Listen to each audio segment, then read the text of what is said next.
We're back and we're thrilled to be joined by this week's Beast of the Week, Senator Amy Klobuchar. Amy isn't just a Midwestern moderate or the newly minted number 3 Democrat. She's clever, she's spicy, as Sam would say, and she's much more charismatic than one might expect from a senator from Minnesota.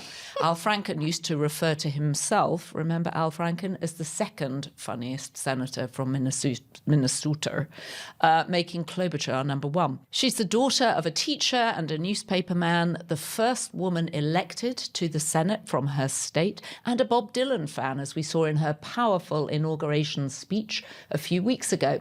Last November, she didn't just win re-election, she outperformed her party's presidential candidate, remember her, by 11 points, proving she knows how to connect with voters in tough territory.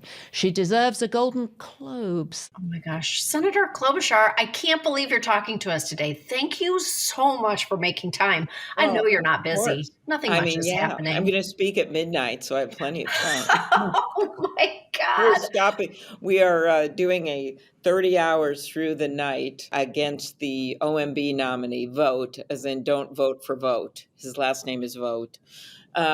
Who was one of the Project 2025 architects, and actually the Stephen Miller, who of course is known as one of Trump's Svengalis, has attributed this idea of freezing the funding to Vote before Vote was even in the office.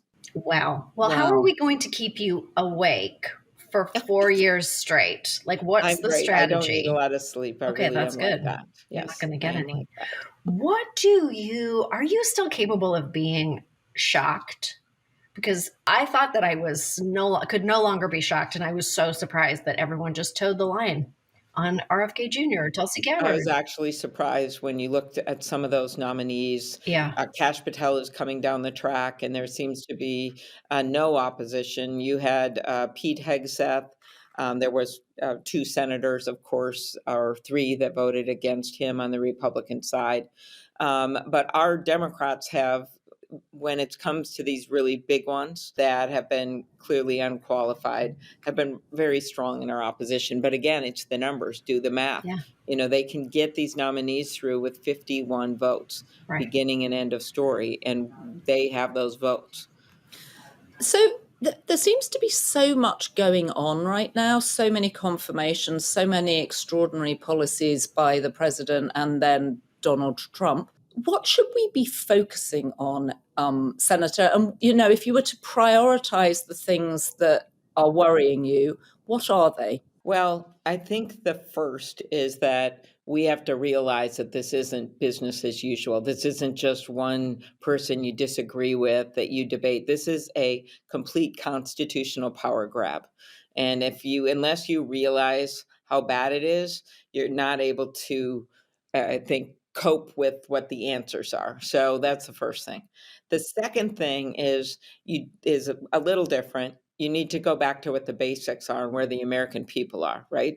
A bunch of them voted for Donald Trump. A bunch of them wanted change. And the major reason they weren't happy with the status quo is that they wanted costs to go down. They were concerned about inflation. So I kind of start every day and say to myself, as we see more messes and firing of inspector generals that would be watching taxpayers' money and egg prices, I kind of think to myself, it's another day where Donald Trump has not brought down costs for the American people. And instead, what do we see? We see chaos going up, we see corruption going up, and we see egg prices going up. And I think there's tons of things that I would like to do to change that, from housing proposals to childcare to finally doing something on bringing more drug prices down.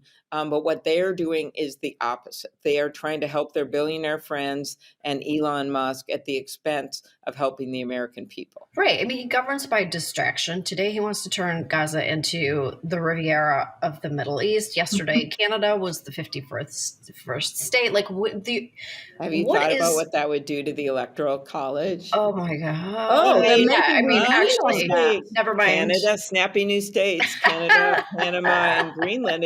Don't tell him, but it could actually go bad on him. But you're right, it's distraction. But really, in answer to that question about what to do, I wanted to kind of set that up about This is a constitutional horror show power grab. But to regular people right now, they're still saying, wait, where's my change? I wanted to bring costs down. But what can we do? Number one, people have to awake from their anger, slumber, frustrations, whatever, and get out there. We have had thousands of calls, members of Congress getting called. It broke the phone system in the Senate. The emails are especially Really? most It helpful. broke the phone Yes, system in the the phone Senate? system was garbled in their answers for a day. Now, I'm no longer running the Rules Committee. Maybe that's why I had to hand it over to Mitch McConnell, but the system broke and now it's fixed. But it was because of all the calls. Secondly, the emails are the most important. I know this seems wild, but it actually can be part of evidence because the cases that are being brought across the country by state attorney generals, this is a real thing happening, by interest groups, by the like, we can submit this evidence. And maybe we take the emails. Today, I'm giving a half an hour floor speech using a number of the constituent concerns that in detail that were written into me. They are evidence of what's going wrong. And we've heard this time and time again from some of the attorney generals that are bringing the cases. So believe it or not, those arguments that we are making are part of the record for these cases to show the harm that's made. So that's another piece of it. And then the other piece of it is just continuing to talk to people that maybe didn't vote for Kamala Harris and voted Right. for Donald Trump. People talking it through, how much the tariffs hurt businesses and farmers and all of those things when you are basically going to war with our allies of Canada and Mexico and what that means for the American economy. Elon Musk seems to be doing so much damage. I mean, it's just like kind of immeasurable. He answers to no one so far, especially not the government. Is there anything that he could do that is so beyond the pale, you think, that the Supreme Court might actually intervene? Like, what is the possible intervention, or do we just have to wait for that very durable relationship to fall apart? And how can we personally undermine it? I think that is the one thing. No one quite expected that this unelected billionaire would be basically making decisions for an elected president. And there's a few things going on. Number one, can they steal the data of employees and Americans and put it off on private servers and some of the horror show that's going on around that? That is, if not already, that is going to be the evidence of lawsuits over violations of law. The second thing is when he is unelected, what is he having access to? Is he really allowed to have that in the position that he's in, and what conflicts under the laws? And then my final and favorite one, is there some way to argue, and I know big legal minds are looking at this, that he has to divest himself of his companies if he's going to be involved in things that are going to affect them. So I think all of those things. Now, the courts in the past, including Republican appointed judges, it is a number of Republican appointed judges have already made decisions that stop some of this activity. It takes a while to wind through the court system. We all know that, but you can have temporary orders that block what's going on. And some of that has already happened, one with regard to immigration that was really significant. Senator, you presided over the opening of the inauguration. What was it like being in the room? Well, I thought I would give all the scoops to you and Sam B, Thank because I know they'd you. never get out at all. Very That was my precious. plan. Yeah, right. So, first of all, I picked every word that I spoke that morning very carefully when I addressed the Congress and the nation to open that inauguration. I had a job. I was picked for that job because of my job with Rules Committee a year before it started. It would have happened if Kamala Harris won or Donald Trump won. I had to supervise a committee which was composed of Mitch McConnell, the Speaker of the House, Hakeem Jeffries, and Chuck Schumer. We basically put together a bipartisan staff, and that's how the whole thing got planned. And I have to say, they were extraordinary, and the law enforcement was extraordinary. They had 4 days notice to bring that thing inside, change the whole security profile. They did it. So the things that I talked about in the speech were, number one, we are in a hot mess of division, and it's on all of us to work our way through it. Number two, and this is key, there's a reason in America that the inauguration is not held at a gilded presidential palace or in an executive office building. It's in Congress because our founding fathers in the Constitution makes clear we have three equal branches of government.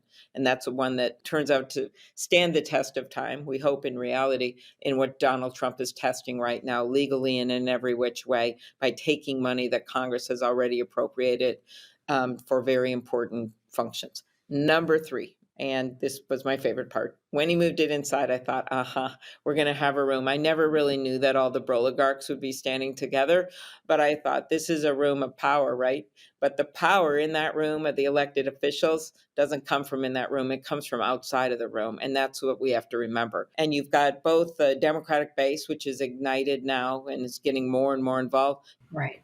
But I'm not seeing a ton of, I know that the party is becoming aroused. According to Chuck Schumer, we're getting aroused. But what is you that? sort of take him on one side and tell him he can never use that word Not again. allowed. Pass it on. You're not feeling like out in the world, we're not feeling a lot of resistance. There's a lot of feeling there. People are feeling very hopeless. How do you communicate that people have the power? And then what does that really mean on a day-to-day basis? People don't, I understand the importance, the civic importance of writing emails and calling in and doing all of that stuff. But the vast majority of people kind of don't do that. They don't actually think it makes a difference when it really does, or does it right now with this type of administration? And also, not everybody is feeling hopeless. I think one of the issues is that some people are excited by this and think that finally stuff is, because people don't see the workings of government. They think finally someone's coming in and of course they overspend and we're going to chop it down by 80%. So I disagree with your premise that everybody's feeling hopeless. Everybody I know. Yeah, I think that's fair.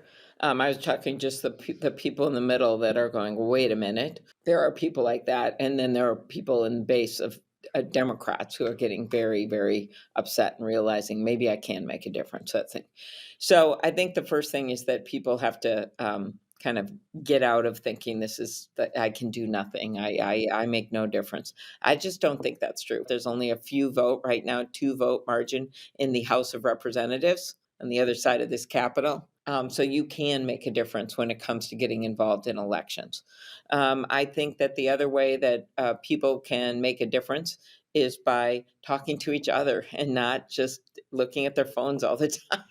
Right. And unless they're looking at the Daily Beast, then okay. And that's permitted. That is true. But I think that a lot of this is that they have to be able to go to things again and talk about things and listen to other people. The 2026 midterms that are upon us soon. But I do think people talking to each other matters. I also think getting educated on what's happening and looking at media outlets like the Daily Beast and listening to podcasts, I think all of that matters. So people and maybe understanding why we can't just press a magic button right now. Adam Schiff and I were talking about this morning. They just think, press the button, make this better, fix it, make it go away.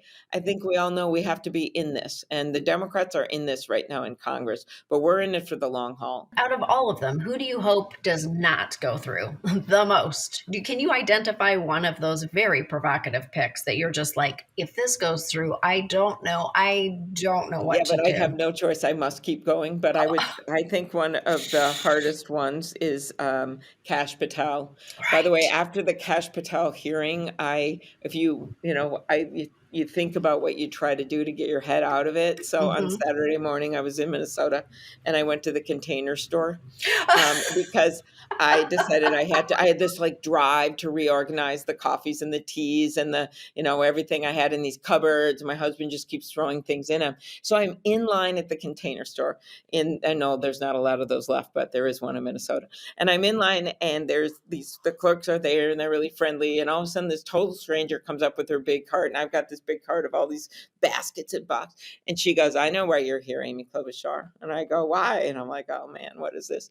And she goes, you are living in a world that feels out of control and you're trying to assert some control over it at the Container Store. And I decided that is totally true. I'm going to have my 3 hours off on Saturday morning and I'm going to organize some things that I have control over. So that feeling of this is all Yeah. outside of our command is everyone is feeling it. Senators are feeling it right now. They can't sleep, all those things.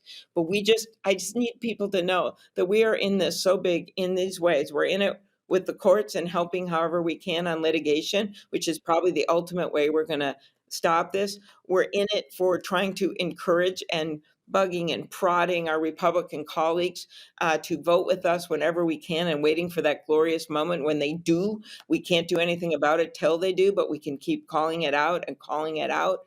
And we are in it with working with our constituents and going to town halls. And I was at a senior center, hundreds of people there, mad because they are not committing to negotiate the prescription drugs that we're finally negotiating under Medicare, which the last administration, the Biden administration, did the negotiations. And for just 10 drugs, saved 9 million seniors $1.5 billion in out-of-pocket costs for drugs like Januvia and Jardiance and Xarelto and Eliquis. Those things are happening right now, and it's on this next administration and on us to hold them accountable. How we ask questions in hearings, what we are expecting them to do, and all of this stuff matters. So what I'm hearing is that America is like one big freight train that just puked its contents all over Arizona, and we need to be thinking like a Container Store shopping spree.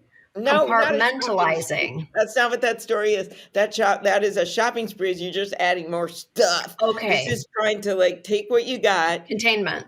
contain it, organize it, get some control over it, and then do your work.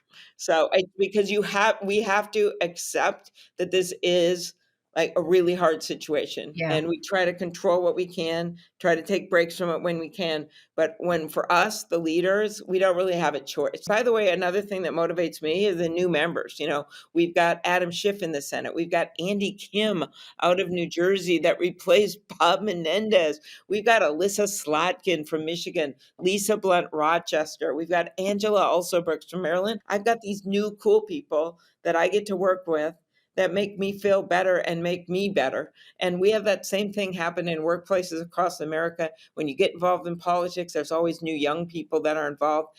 We are going to generate a whole bunch of people that want to get involved in politics now. Do you think there was anybody the Democrats could have fielded at the last election to beat Donald Trump?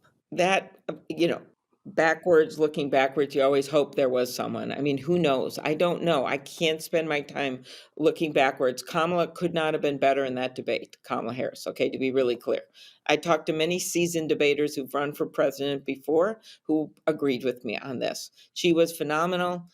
They raised the money that they needed, but it was a change election. And she also came in at the end. We're not going to go back through all of that and the good things that Joe Biden has done, all of that. We all know that. But we just cannot, and this is what my colleagues feel, and we do not spend time looking in the rearview mirror. We're looking at the fact that we, in the Senate at least, overcame some of the states where the presidential ticket, the Democratic presidential ticket, lost. We won in Wisconsin with Tammy Baldwin, Jackie Rosen in Nevada. We won with Ruben, who's also a new member, who's amazing, Ruben Gallego, who, by the way, had the funniest, he made a incredible graphic to show what these tariffs would mean if you're trying to make a margarita in Arizona and how much each ingredient would go up by 25%. So my point is, so we win in 4 of the states in Michigan that the presidential campaign lost in. So we're just looking at it and thinking, what did these guys do? And what did we do there that made the difference? A lot of it is going to be candidate recruiting, but a lot of it's going to be focusing on these bread and butter issues that matter. I have such a good idea, and that is you just get like 6 people who were teenagers 4 years ago, like a couple of 6 22-year-olds, and you just move them into your offices over the weekend and have them sleep on cots, and they just break the whole thing apart. They get a big whiteboard. They put Post-it notes on it. They just have like big ideas, just big, crazy ideas and no sense of civic responsibility. And we can blow it out that way. Yeah, but I do think one of the things, and you all know this in doing these podcasts, what we have to do. I mean, the Democratic Party and Cory Booker are spending a lot of time on this right now. I'm number 3 in leadership. I'm working hard on all of the policies, what we're pursuing, what we're taking on, the battles we're picking, and getting out there in a big way. And he and others, we are also working on. We got beat out on, let's face it, on social media. Now it's not easy when Elon Musk controls the algorithms of X. We know that, but that's not an excuse. And we're going to get our content out there in a big way. And one of the ways we get out there is by going to podcasts, by getting the message out in different ways about what we're doing. And right now, we are strongly making the case we're in it, that chaos and corruption are up, that these guys are doing things to help their billionaire friends, and that they are engaged in a constitutional power grab. So that is what we're getting out there right now, in addition to putting out our own ideas. Nuts and bolts. We're down to the studs. Let's go. Yes, those are my colleagues, the studs. The studs. First of all, what are you hearing from Republican senators, moderate Republican senators, about some of the choices that have gone through? I'm disappointed there hasn't been more resistance to some of the. I know you pointed out there were 3 people that resisted Pete Hegseth. But what are the conversations going on that you are privy to that we don't hear about the internal Republican resistance to what Donald Trump and Elon Musk are doing? Yeah, I think that there is a lot of people that feel very uncomfortable with what they're doing, but they are afraid of Donald Trump. And they are literally, there's reports of Musk and primaries and millions of dollars spent against them. A lot of them privately will say things about it. But in the end, you've got to live with your votes, right? You're going to be held to those, your own morals, your own North Star, your own compass. And I don't know how some of them are doing it. I think some of them don't care, but there are ones that do. So I'm not just counting them off, not talking to them or not working with them on legislation, because I'm just waiting for that moment, and it may come, right, where they have to defend the democracy of the United States. And I know what you're thinking. I'm just picturing Sam. I know. I'm like, how about yeah. on impeachment? Did they stand up then, Amy? How about this? How about when Kash Patel's coming? I get all that, but some of them do stand up, and there does come a moment. And if we just ignore them and just pretend they don't exist, that's not going to help either, because we have to call them out, and we have to commend them when they do the right thing. And we have to keep this pressure on every single day. You know that I named my cat Susan Collins, right? I did. I kind of missed that. Yep, I named my cat Susan Collins because it makes me laugh every single time she does something weird. I'm like, Susan Collins. So there you go. I take your point. Patience. Okay. Definitely my final question. Does this make you want to run again? Oh.